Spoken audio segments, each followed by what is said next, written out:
I'm about to do something naughty, actually. I'm going on Google Trends.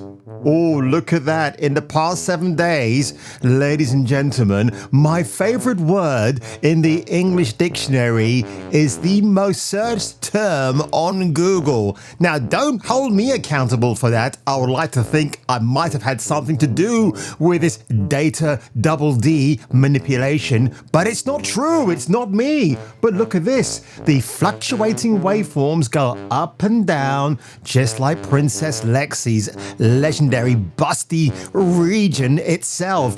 And I do like the fact, because I know many of you are going to point this out in the comment section below, but the wave patterns do look like a whole load of boobs in a row. Actually, my name is Austin Powers.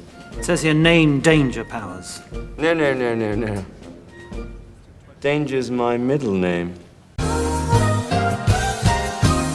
An acolyte kills without a weapon. Because she's black? Because you're black. In a galaxy far, far away, the Force is female and black. Now, is it me, or is my room getting bigger and bigger, and I'm getting smaller and smaller? Uh-oh, I think we better call a doctor. I managed to get through, and I will say, with a dose of painkillers by my side, the first 2 episodes of The Acolyte. Am I going to carry on any further? I don't have the sheer mind or will to watch episode 3 and 4 when they drop next week. What they should do is to find Leslie Headland and do a knee drop on her, because seriously, what was this woman even thinking about by destroying a franchise called Star Wars? In fact, folks, if you dare to watch The Acolyte, this is what is going to be a lesson to be served to you on a cold-ridden, corpse-ridden Obi-Wan Kenobi. How to ruin Star Wars, the franchise. Just take a chick, make her gay and lame, and stick her in the opening titles. And courtesy of Wall Street Silver, who says, I have a suggestion for Star Wars to fix the disaster that is The Acolyte. Cast Sydney Sweeney as your next strong female Jedi, and we will forgive you for everything else. What a good idea. Happy to be here. My name is Sydney Sweeney. You might have seen me in Anyone But You or Euphoria.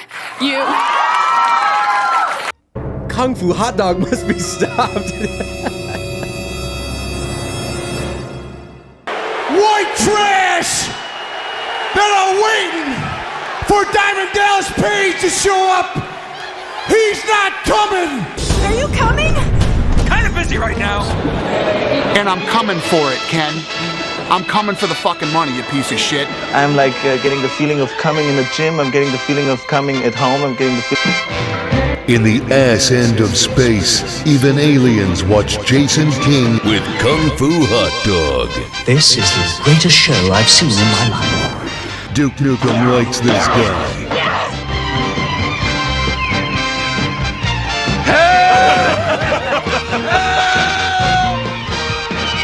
People, I get the same feeling, so I'm coming day and night. I mean, it's terrific, right?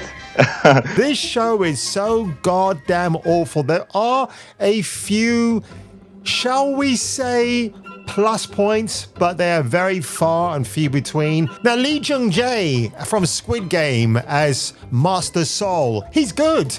It's a shame he's surrounded by, goodness knows, no talent, no brain, heifers who walk around with their tail between their legs. And Charlie Barnett, yes, the man who has told us repeatedly that Anakin blew up the Death Star as Yord, he's also very good. Again, what a shame that the 2 prominent male characters who I'm drawn to, not because of representation, because they're actually pretty half decent, weren't given better material to work with. And Manny Jacinto, as your favorite apothecary dealer just down the Jedi road, he's not bad either. But of course, when it comes to the insufferable, well, there's lots of that served to you on a plate. Amandla Steinberg, or Stemberg, or Stem Cell in his case, she's just not one, she's two characters.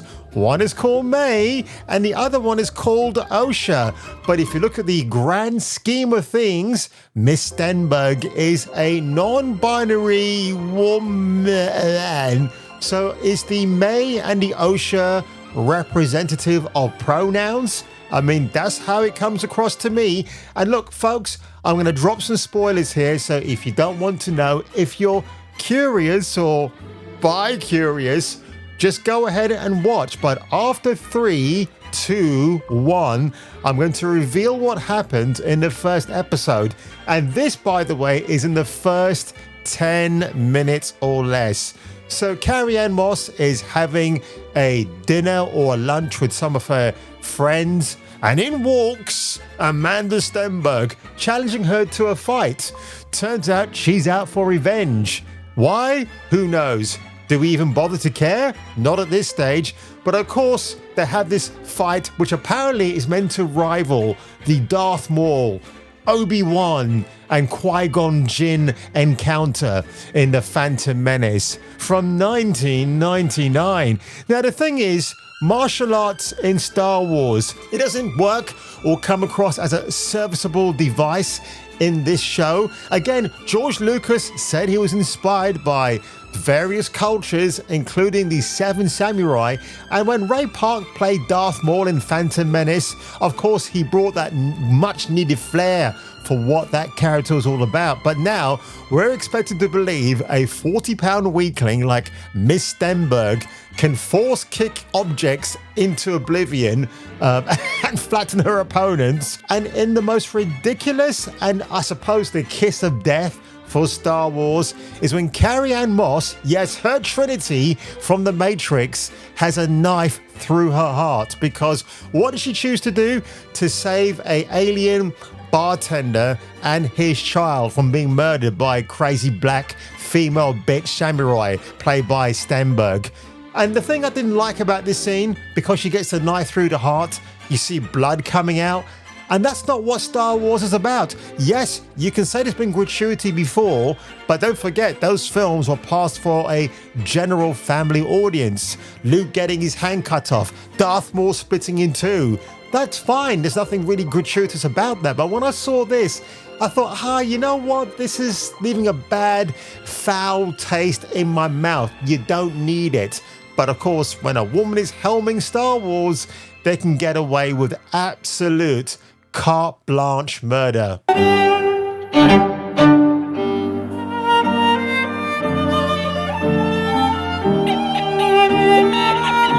I know you're a big Star Wars fan. What is something you've seen in past Star Wars films, shows, books, you name it, that you love and wanted to hold tight to?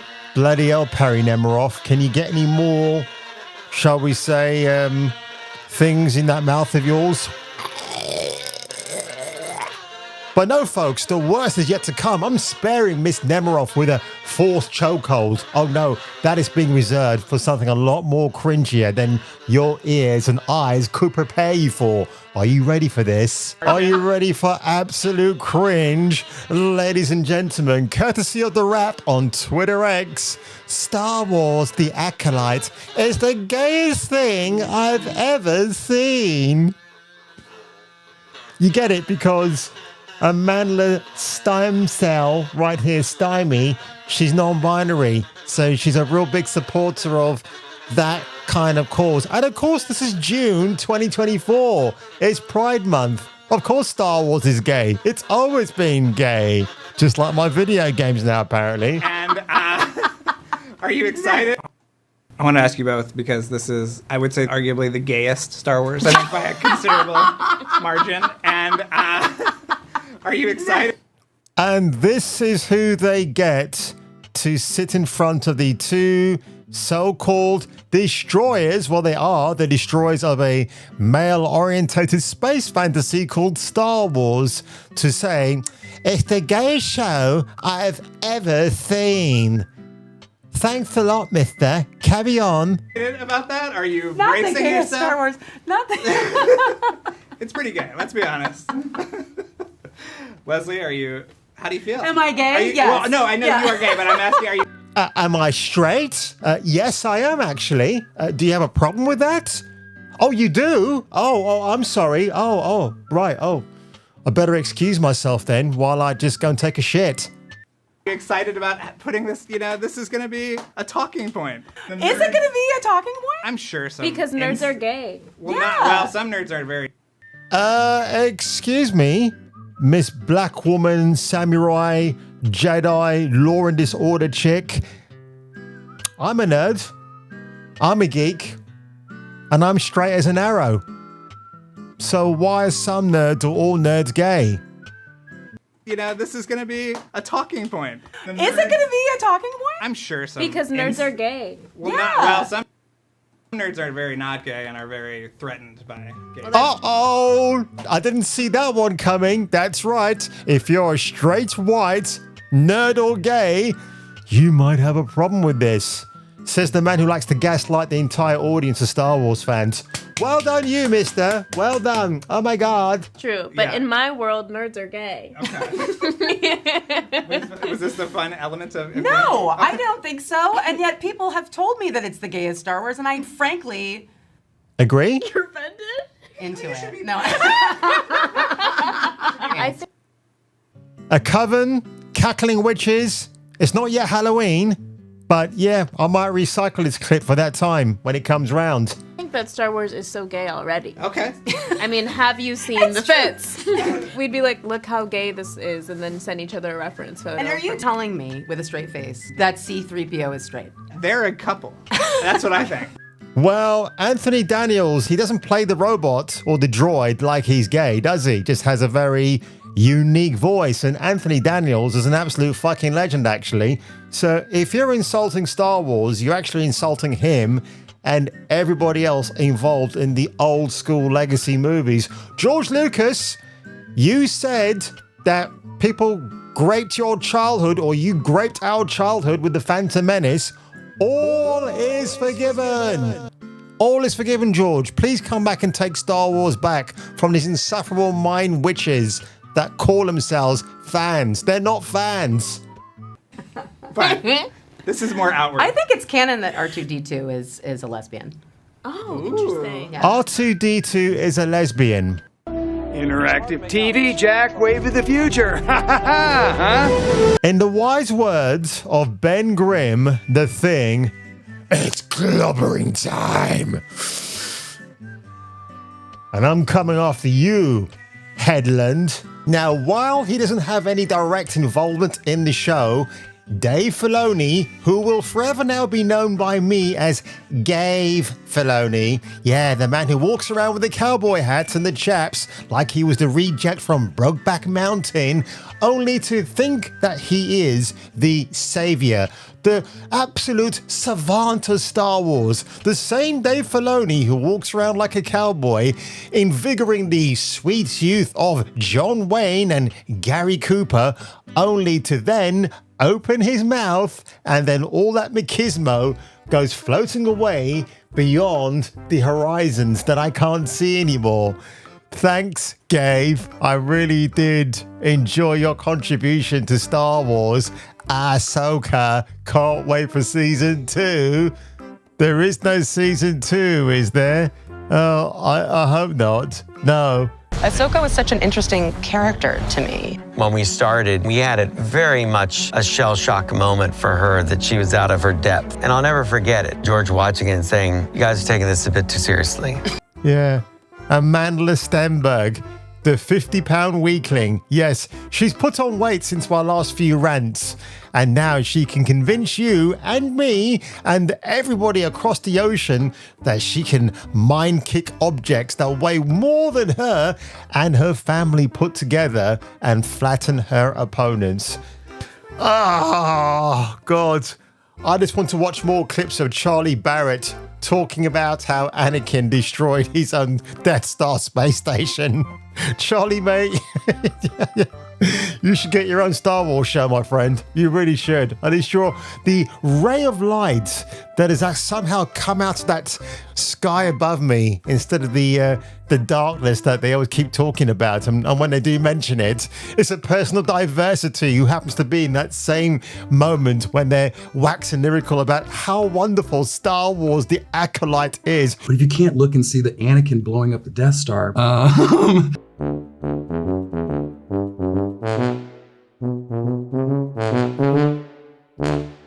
which currently scores a 4.6 on IMDb, but I think that's going to change after more viewings. And in May's quest to kill the white male Jedis who have wronged her, because yes, folks, we're bringing modern day messaging into a Star Wars franchise, she invades or infiltrates a Jedi temple. I thought Jedi temples were absolute secure fortresses, yet somehow, if you look through the glass ceiling above, she can slip on through and confront a soy latte Jedi Knight called Torben. Now, when she first meets him, she's throwing punches, everything, and the Force is stopping those blows reaching him. And in one of the most absurd things I've ever seen, she then takes out her barrage of knives, starts throwing them at him, and they're all being stopped by the Force. So, bitch, if your punches couldn't land a single blow on Torben, what difference will knives make? Oh my God. Who the hell elected Leslie Headland to be a writer and director and destroyer of Star Wars? Who in their right mind would do that? Oh, I know who it is. Kathleen Kennedy. May the Force be with you. Oh my God. You know that phrase? It used to mean something a long time ago in the old school Star Wars.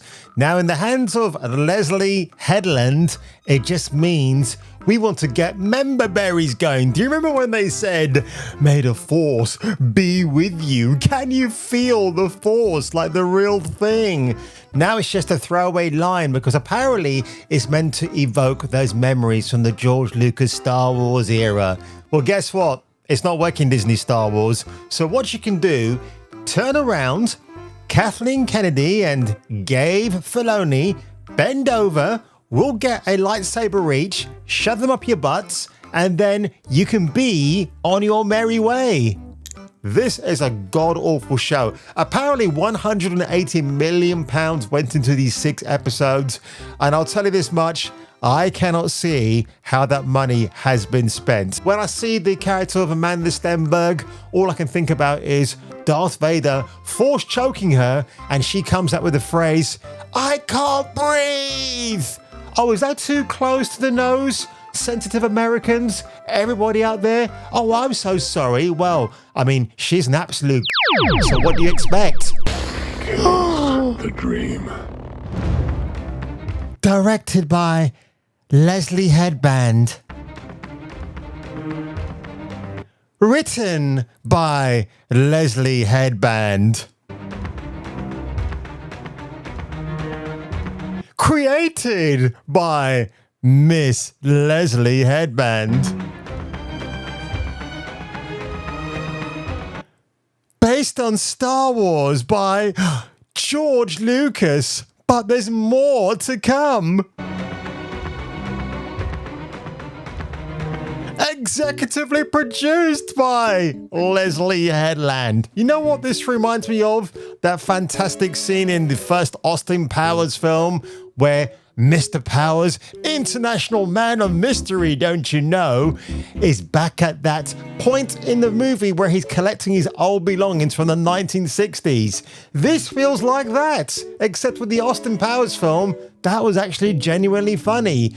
One pair of Italian boots. Buongiorno, boys. One vinyl record album. Burt Bacharach plays his hits. Hey, bro. Yeah. One Swedish-made penis enlarger. This is genuinely, absolutely cringe. Leslie Headland, I really hope you go back into the loving arms of Miss Harvey Weinstein and beg his forgiveness, because bloody hell, lady, you have absolutely destroyed Star Wars. And after this, there is no return to a black galaxy far, far away. The Force be with us today because I got to see The Acolyte early, at least the first 4 episodes, and I have to say, I was not that excited for this series, and it ended up being really damn good. I mean, this guy's got 50,000 subscribers, so of course he will get the first 4 episodes and say it's absolutely divine and wonderful. Now, of course, this is just my social media reaction. I will have a full review when the embargo lifts. I can't say too much. Of course, I am going to be non-spoiler because I think the less you know about the series, the better. But let's just get... That's probably the best thing he's actually said, because the less you know about the Acolyte, the better you can get on with your life and do something else. To what I tweeted out. Star Wars The Acolyte brings every era of Star Wars together for a mystery that continues to become more intriguing with every new reveal. The fight foo, but I honestly meant to say force foo, brings an elegance but intensity to every moment, and Amanda Steinberg is phenomenal. But he can't even say her name properly. Amanda Steinberg. It's Amanda Steinberg. Even I can get that right. Well, almost. Jung Jae was born to be a Jedi.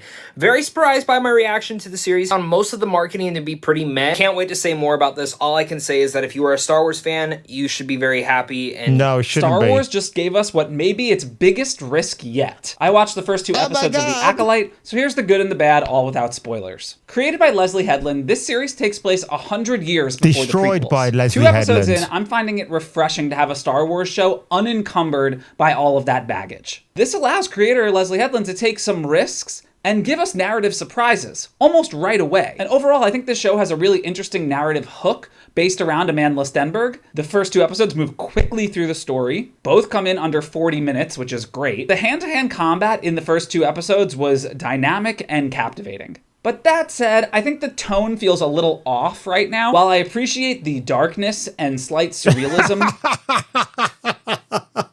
So, my friend, did you intend to have Miss Stenberg scrolling underneath when the darkness and slight surrealism caption shines above her? That's hilarious. the series is pretty humorless, and I think needs a touch more lightness. Overall, I like these 2 first episodes. And less darkness. Star Wars The Acolyte has just aired on Disney Plus in a 2-episode premiere. I'm going to give you what I love, what I didn't love. I tell you what, this is not boring, but it's not enthralling either. It's somewhere in the middle. I will say it is less cringy than perhaps a couple of other... Dude, what drugs have you been consuming? Because were we watching the same thing? I guess not. series that have aired on Disney Plus. It's a series, not a series. But it's certainly not at the level of excellence that we would see from like Andor or even The Mandalorian. But Andor, I've heard, is very good. I've not watched it. Mandalorian, seasons 1 and 2, the best. After that, absolute dog shit. it is interesting enough to watch for sure, and you should watch it. There are some Yeah, just watch it and see the career suicide of Carrie-Anne Moss get thrown down the wayside because she loses a fight to a young, inexperienced Gen Z Jedi of the black hue. intriguing characters. I like Soul. At first I wasn't sure what I thought, but he's actually getting better and growing on me. The choreography... By the way, why has this dude got his face projected on the inside of May or Osha? Is there any bizarre reason why he would do that and then put it out on the public space? The reviews are in for the 2-episode premiere of Star Wars The Acolyte. Never heard of news. And things are already looking bad for the series. Oh, not good. With companies like IGN saying the vibes are off, and audiences giving it 45% on Rotten Tomatoes. For some bizarre reason, I believe those gossip rags many months ago, where apparently The Acolyte wasn't going ahead, wasn't going to get made. Unfortunately, our fears came true when that went into full production mode, and we just sat back waiting with bated breath to see what absolute trash will be released. Now, despite the fact they've actually made this series, I'm glad it's only 6 episodes long. This would be a lesson to be served to Disney. Fire Kathleen Kennedy. Get rid of Dave Filoni, because quite clearly, since Jon Favreau has left the franchise altogether, you can see how things are going downhill. I've got to give it to Mr. Favreau. He was quite the diplomat when he was talking about Kathleen Kennedy. I think behind the scenes, she didn't like where he was taking the Mandalorian's direction, because he brought on Gina Carano, and looked what happened after that melodrama got out of hand. So yeah, get rid of her. Dave Filoni, Miss Leslie Headland. If I were you, Hollywood, if any big-time movie mogul producer happens to watch this video, do not let her in your sights for your next project. She's going to run that down into the ground as well. And don't say yours truly didn't give you this friendly, free piece of advice before you go ahead and commit the ultimate cardinal sin, which is Leslie Headland is now the producer, writer, executive, what have you, of the next franchise you have loved for a very, very long time. And on that one, ladies and gentlemen, if you want to begin the begin, you can come back to join me, joining you on the next video. Oh, interesting. Yeah. Huh. Ask Filoni. Okay. Ask Filoni. Ask Dave Filoni. Oh my gosh, Dave, is C-3PO and R2-D2 a gay couple? Oh, they are. Oh, I didn't know. Well, thanks for clarifying that for me. Holy shit. This is what makes us all animalistic, because we got to figure out how we're going to take care of the poop, because we all poop and we got to take care of it. It's like, so it's that kind of funniness, because it's very embarrassing, but it happens to everybody. And how do we deal best with it?